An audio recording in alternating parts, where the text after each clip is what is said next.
गव्हाच्या कणकीचे मोदक। नमस्कार, स्वागत आहे तुम्हा सर्वांचे माझ्या या नवीन रेसिपीमध्ये। आज मी बनवणार आहे गव्हाच्या कणकेचे मोदक। चला तर मग रेसिपीला सुरुवात करूयात। गूळ खोबरं यापासून एका कढईमध्ये 1 चमचा तूप घालायचा।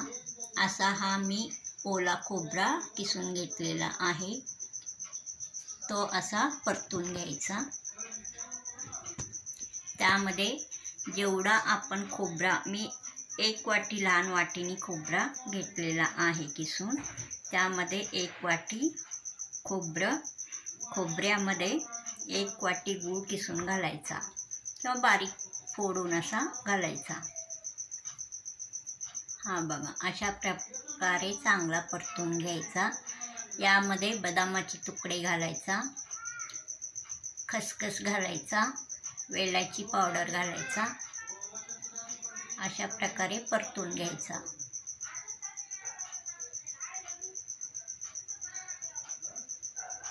हा बघा, सुरुवातीला थोडासा पातळ वाटतो गुळामुळे, परत घट्ट होतो हा सारण।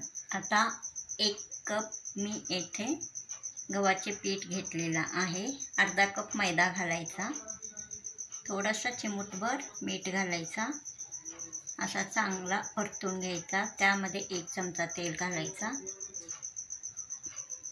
चांगला मिक्स करून घ्यायचा। थोडे थोडे दूध घालून व्यवस्थित मळून घ्यायचा।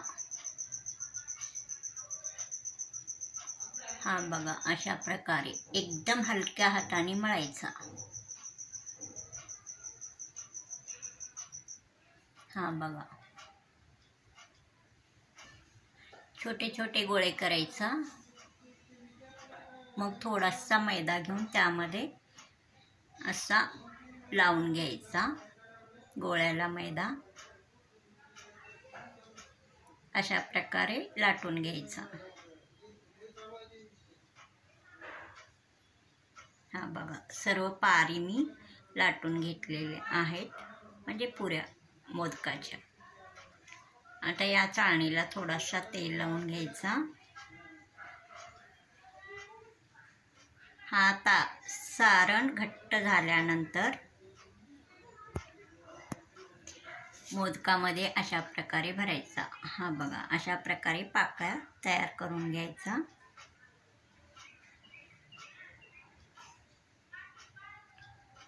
त्या पारीमध्ये सुरुवातीला हा सारण घालायचा, मग अशा प्रकारे पाकळ्या तयार करायचा। हा बघा, अशा प्रकारे जोडून घ्यायचा।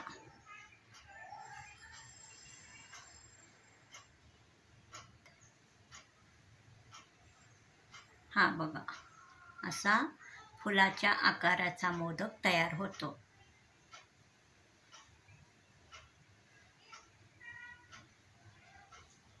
हा बघा,